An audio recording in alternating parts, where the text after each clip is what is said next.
Oke, bismillahirrahmanirrahim. Assalamualaikum warahmatullahi wabarakatuh. Perkenalkan, nama saya Amar Kafi, mahasiswa aktif semester 4, Fakultas Ekonomi jurusan Manajemen. Saya dari kelompok 4. Di sini sebagai moderator, program moderator dari kelompok 4, ingin menyampaikan materi yang terkait tentang organisasi perusahaan. Kita langsung aja ke materinya.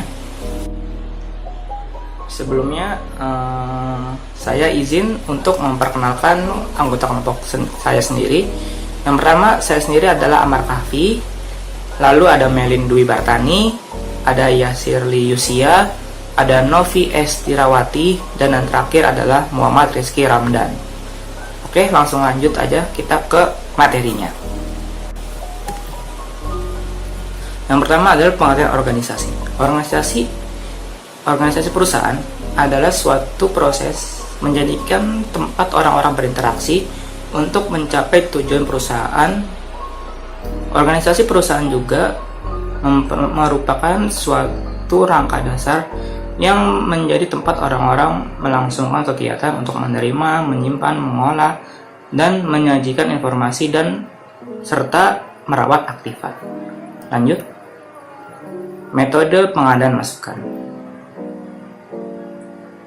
Seorang manajer dapat menggunakan beberapa pendekatan untuk memperoleh masukan yang diperlukan guna menghasilkan suatu produk akhir. Misalkan manajer dari perusahaan mobil rental, suatu masukan yang diperlukan untuk menghasilkan keluaran atau mobil sewa adalah jasa mobil, yaitu mobil tune-up atau mobil penggantian oli, pemberian pelumas, dan sebagainya. Di sini ada kurang lebih ada 3 metode pengadaan masukan. Kita lanjut aja yang pertama. Yang pertama adalah membeli masukan. Membeli masukan dengan menggunakan bursa spot.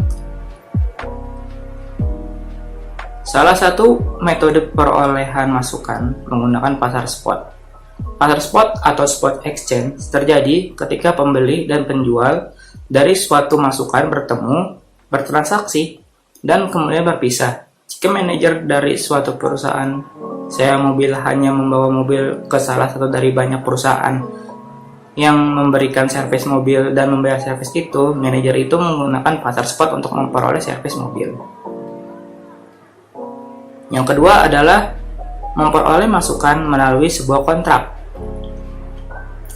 Kontrak adalah dokumen yang menciptakan hubungan panjang antara pembeli tertentu dan penjual masukan. Kontrak menentukan kondisi yang mana mereka setuju untuk bertransaksi selama jangka waktu tertentu. Misalnya di sini 3 tahun.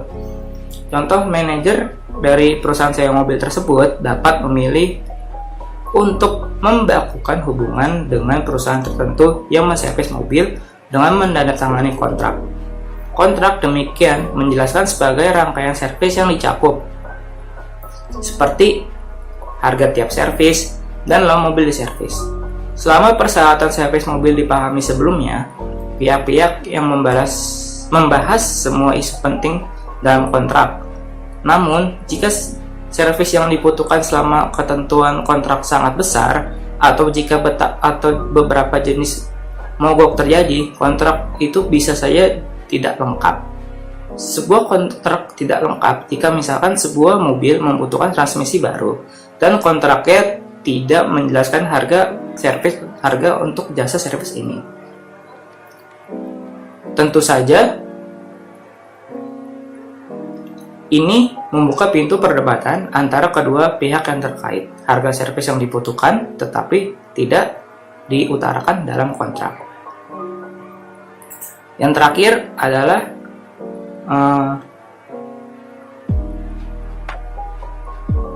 menghasilkan masukan secara internal. Terakhir, seorang manajer dapat memilih untuk menghasilkan masukan yang dibutuhkan untuk produksi dalam perusahaan sendiri. Dalam situasi ini, manajer dan perusahaan sewa mobil bergabung dengan perusahaan luar secara keseluruhan. Ia membangun fasilitas untuk menservis mobil dengan para pegawainya sendiri sebagai petugas servisnya. Perusahaan dengan demikian melewati para servis sepenuhnya dan melakukan pekerjaan ini dengan sendiri. Selanjutnya, materi selanjutnya akan dibawakan oleh rekan saya. Baik, perkenalkan, nama saya Novia Estirawati, saya pemateri kedua. Di sini saya akan menjelaskan tentang biaya transaksi.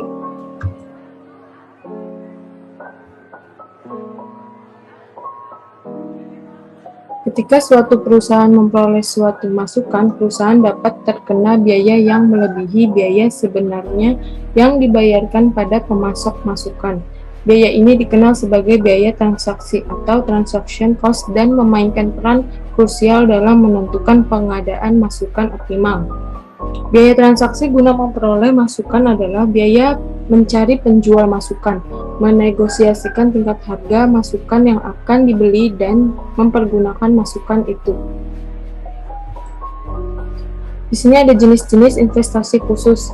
Yang pertama ada kekhususan lokasi, yang kedua ada aset yang didedikasikan, yang ketiga ada kekhususan aset fisik, dan yang keempat ada modal manusia.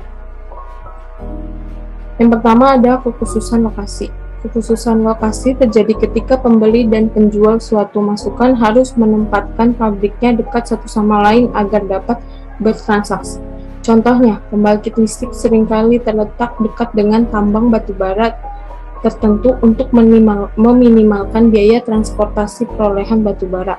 Distribusi keluaran atau listrik lebih murah daripada transportasi masukan batu bara. Biaya perolehan kedua pabrik dekat satu sama lain mewakili investasi khusus yang akan memiliki sedikit nilai jika pihak-pihak ini tidak terlibat dalam transaksi. Kekhususan aset fisik. Kekhususan aset fisik merujuk pada suatu situasi yang mana peralatan modal yang dibutuhkan untuk memproduksi masukan didesain untuk memenuhi kebutuhan pembeli tertentu dan tidak dapat dengan siap diadaptasikan untuk menghasilkan masukan yang dibutuhkan pembeli lainnya. Contohnya, jika memproduksi mesin pemotong rumput membutuhkan mesin khusus yang hanya berguna untuk produksi mesin pembeli tertentu. Mesin itu merupakan aset fisik spesifik untuk produksi mesin itu. Yang ketiga ada aset yang didedikasikan. Aset yang didedikasikan merupakan investasi umum yang dibuat perusahaan yang mengizinkannya bertransaksi dengan pembeli tertentu. Contohnya, andaikan suatu produsen komputer membuka lini rakitan baru untuk memampukannya menghasilkan cukup komputer untuk pembeli pemerintahan yang besar. Jika dengan membuka lini rakitan baru hanya menguntungkan jika pemerintah benar-benar membeli komputer perusahaan itu, investasi itu mewakili aset yang didedikasikannya. Yang terakhir ada modal manusia.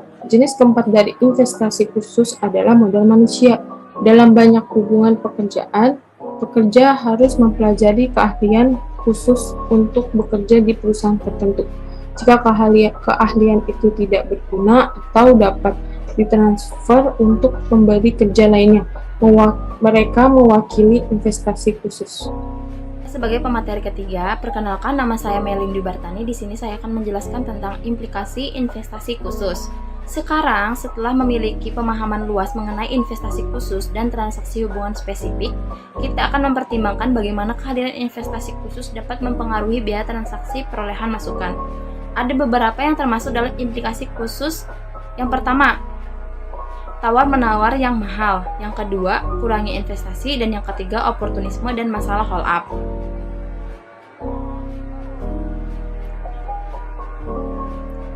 Yang pertama, tawar-menawar yang mahal. Dalam banyak situasi, ketika biaya transaksi adalah rendah dan masukan yang diinginkan seragam kualitasnya dan dijual oleh banyak perusahaan, harga masukan itu ditentukan oleh kekuatan penawaran dan permintaan. Ketika investasi khusus tidak dibutuhkan untuk memfasilitasi transaksi, sangat sedikit waktu yang dihabiskan untuk menegosiasi harga. Bagaimanapun skenarionya, akan berbeda jika investasi khusus diperlukan untuk memperoleh sesuatu yang sangat diinginkan. Kurangnya investasi. Ketika investasi khusus dibutuhkan untuk memfasilitasi transaksi, level investasi khusus seringkali lebih rendah daripada level optimum. Untuk melihat ini, andaikan investasi khusus itu adalah modal manusia. Untuk harus menginvestasikan waktunya untuk mempekerja di perusahaan tertentu, Seseorang pekerja pertama kali mempelajari bagaimana menjalankan tugas tertentu. Jika pekerja itu menganggap bahwa ia mungkin tidak akan bekerja di perusahaan itu di dalam jangka waktu yang panjang karena di PHK atau menerima pekerjaan lain, ia tidak akan menginvestasikan sebanyak yang seharusnya. Oportunisme dan masalah hold up. Ketika investasi khusus harus dilakukan untuk mempengaruhi suatu masukan, pembeli atau penjual dapat mencoba untuk mengapitalisasi sifat tertanam dari investasi dengan bertindak oportunisme.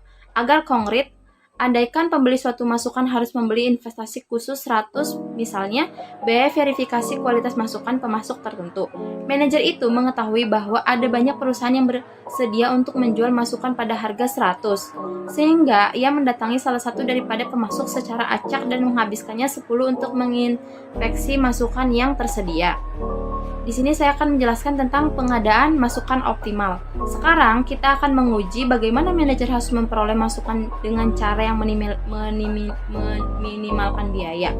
Metode minimalkan biaya akan bergantung pada tingkat di mana ada transaksi hubungan spesifik. Yang pertama pasar spot, yang kedua integrasi vertikal, yang ketiga kontrak, yang keempat trend of economy. Yang pertama, pasar spot. Cara paling langsung bagi perusahaan untuk memperoleh masukan untuk proses produksi adalah menggunakan pasar spot. Jika tidak ada biaya transaksi dan ada banyak pembeli dan penjual di pasar masukan, harga pasar misalnya ditentukan oleh persinggungan kurva penawaran dan permintaan masukan manajer dan dapat dengan mudah memperoleh masukan dari suatu pemasok yang dipilih acak dengan membayar harga per unit masukan. Jika pemasok manapun mencoba membebankan harga yang lebih besar dari P, manajer itu cukup menolak dan memberi masukan dari pemasok lain pada harga tertentu. Integrasi vertikal. Ketika investasi khusus menghabiskan biaya transaksi atau karena oportunisme, biaya penawaran, dan kurangnya investasi. Dan ketika produk yang akan dibeli sangat kompleks atau lingkungan ekonomi diwarnai oleh ketidakpastian, menyelesaikan kontrak akan sangat mahal atau lebih bahkan tidak mungkin ditulis. Pilihan yang tersisa hanyalah bagi perusahaan untuk mendirikan fasilitas untuk memproduksi masukan ini secara internal. Proses ini disebut sebagai integrasi vertikal karena bagaimana perusahaan bergerak ke atas arus produksi karena arah masukan dasar meningkat. Contohnya, yang pertama, kebanyakan produsen mobil membuat bempernya sendiri dan lembaran baja plastik dengan cara vertikal mengintegrasi arus produksi dari lini mobil ke fabrikasi bagian bodi. Kontrak dengan prospek masalah hold up dan kebutuhan untuk menawar harga setiap kali masuk akan dibeli. Salah satu strategi alternatif adalah memperoleh masukan dari pemasok tertentu dalam sebuah kontrak terstrukturnya yang pantas, meskipun seringkali membutuhkan pengeluaran substansial di muka dalam bentuk negosiasi, jasa pengacara, dan sebagainya. Kontrak memberi beberapa keuntungan. Pertama, sebuah kontrak dapat menemukan harga masuk sebelum pihak-pihak membuat investasi khusus. Fitur ini sangat mengurangi beberapa oportunisme yang handal. Yang keempat, trend of economy. Metode perolehan masukan apakah manajer memiliki gantung pada pentingnya pertanyaan dasar tergantung pada karakteristik di spesifik kontrak atau integrasi vertikal. Tergantung pada pentingnya investasi khusus yang menyebabkan transaksi hubungan spesifik. Selanjutnya saya pembicara yang keempat. Perkenalkan, nama saya Muhammad Rizky Ramadan. Saya akan menjelaskan tentang materi kompensasi manajerial dan masalah keagenan. Pasti Anda sekarang mengetahui faktor-faktor dasar dalam memilih metode terbaik perolehan masukan. Tugas kita selanjutnya dalam bab ini adalah menjelaskan bagaimana mengompensasi masukan tenaga kerja untuk memastikan mereka memberikan usaha terbaik. Setelah menyelesaikan bab ini, Anda akan lebih baik memahami mengapa restoran mengandalkan tips untuk mengompensasi pekerja, mengapa sekretaris biasanya dibayar dengan upah per jam, dan bahkan mengapa penulis buku dibayar dengan royalti. Namun kita akan memulai dan memeriksa kompensasi manajerial. Selanjutnya, kekuatan yang mendisiplinkan manajer. Ada dua. Yang pertama, kontrak insentif, dan yang kedua adalah insentif eksternal.